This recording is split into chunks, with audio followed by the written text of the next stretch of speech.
It's now my distinct pleasure to announce the recipients of World Trade Center St. Louis Global Awards. Now, our first award this afternoon is the 2012 Global Ambassador Award.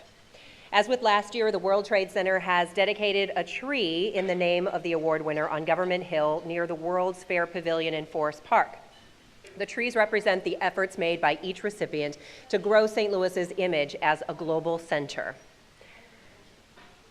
We have Amy and Tim with us now, and this year the Global Ambassador Award is presented to co-recipients.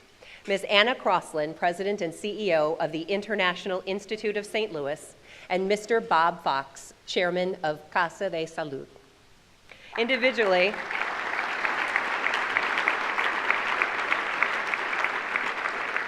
Individually, we honor Ms. Crosslin and Mr. Fox for their lifelong commitment to support and care for new international citizens to St. Louis. Collectively, we acknowledge their recent leadership in advancing St. Louis's new Immigration and Innovation Initiative. Their work promoting the region as a welcoming community to individuals around the world helps send the message that immigration is a positive force for economic development. As President and CEO of the International Institute, Ms. Crosslin, for more than 30 years, has been the driving influence behind immigrants and refugees in St. Louis finding jobs and a better life for themselves and their families.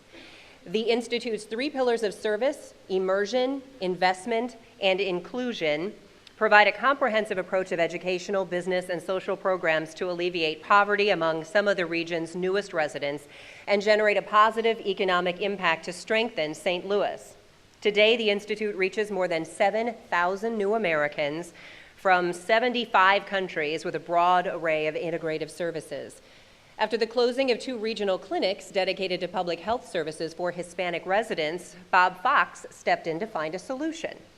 Not surprising to anyone familiar with Mr. Fox's long history of giving back to the St. Louis community, the results of his efforts, the creation of Casa de Salud, a healthcare clinic delivering high-quality clinical and mental health services for uninsured and underinsured patients, focusing on new immigrants and refugees who encounter barriers to accessing other sources of care.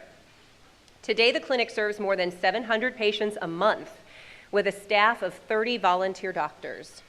The critical work improves the health of the region, lowers overall community healthcare costs by reducing expensive hospital emergency room visits, and promotes regional prosperity and St. Louis's reputation as a collaborative community of caring citizens. For your combined efforts in promoting the value and importance of immigration in the region and enhancing the image of St. Louis as a global city, we are proud to honor Anna Crosslin and Bob Fox as the World Trade Center's Global Ambassadors for 2012.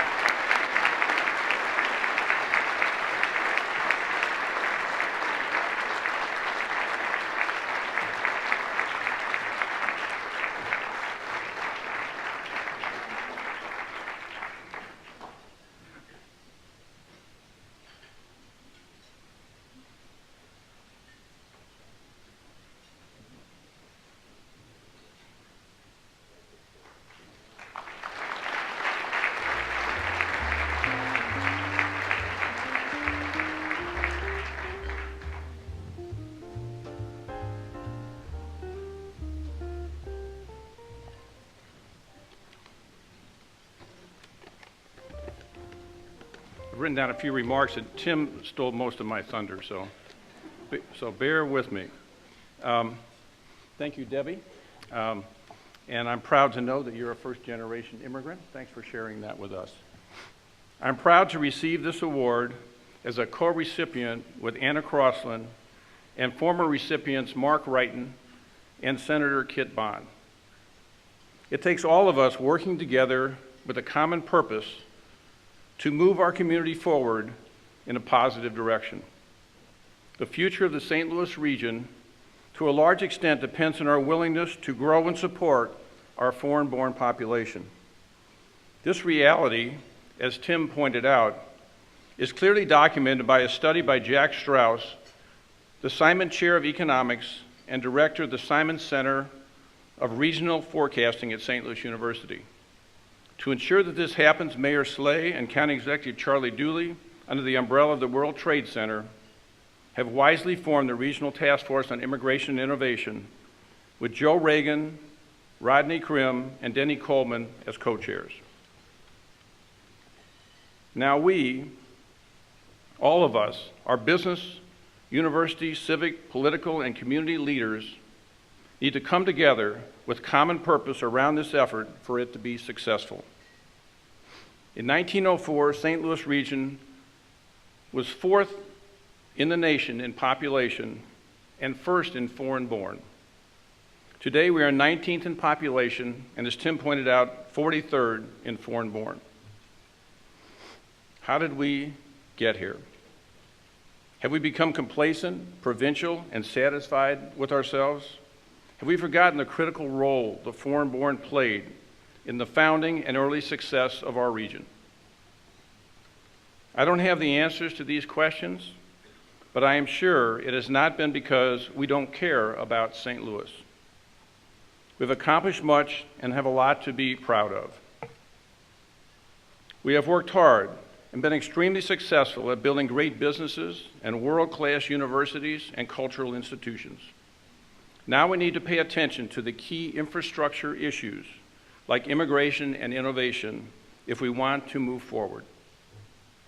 So I ask you today, each and every one of you, to join us and rally behind this new initiative.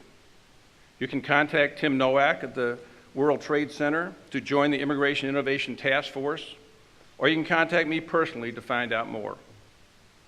Working together with common purpose, we can and will become a growing and global community of diverse citizens to ensure a bright future for all who live and work in our region. Thank you.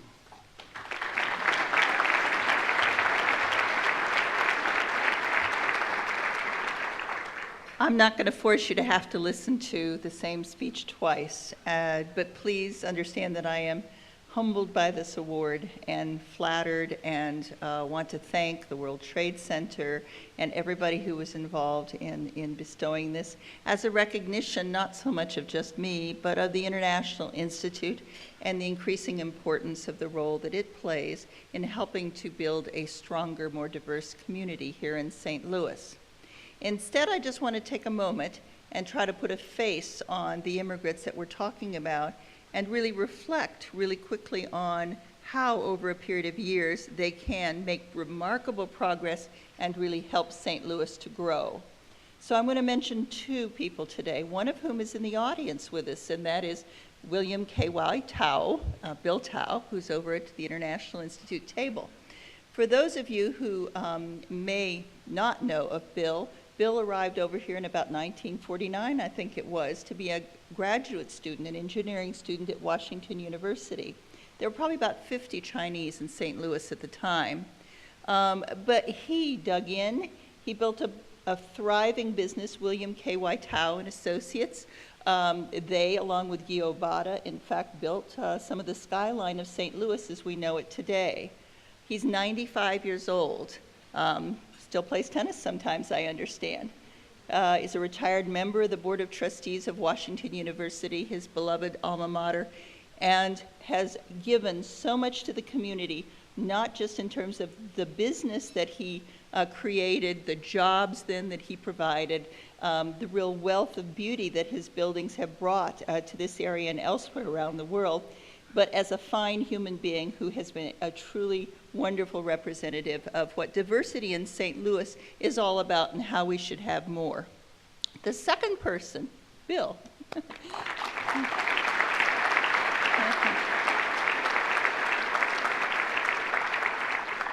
The second person that I want to mention is not here today. His life is a little bit humbler. He's a refugee, An Van Ha, that we actually sponsored, a Vietnamese refugee in 1982. He arrived over here, a young kid, and worked as a caseworker at the Institute, and left us to go to work as a maintenance worker at Willard Home Products here in St. Louis. Married an Amerasian girl from Vietnam, started a family, and I ran into him recently. And I said, so how's it going? What's been happening to you in the last 30 years? And he said, oh, he said, it's pretty good. I said, where are you working? He says, he's still a maintenance worker at Home Products. I said, wow. He said, but, he said, his oldest son had graduated from the University of Chicago and was working in investment banking up there. His next son had just graduated from Washington University this past spring. His third son was a math and science whiz at Lindbergh High School. This is part and parcel of what the immigrant story is all about. It doesn't always matter whether they arrive over here with high skills themselves initially, because many of them ensure that those high skills actually are accomplished in the next generation as well. So immigrants at both ends of the spectrum, if we want to talk about them as bookends, the highly skilled and those who don't come over here with so much themselves except the drive to succeed, is what St. Louis really benefits from. Thank you.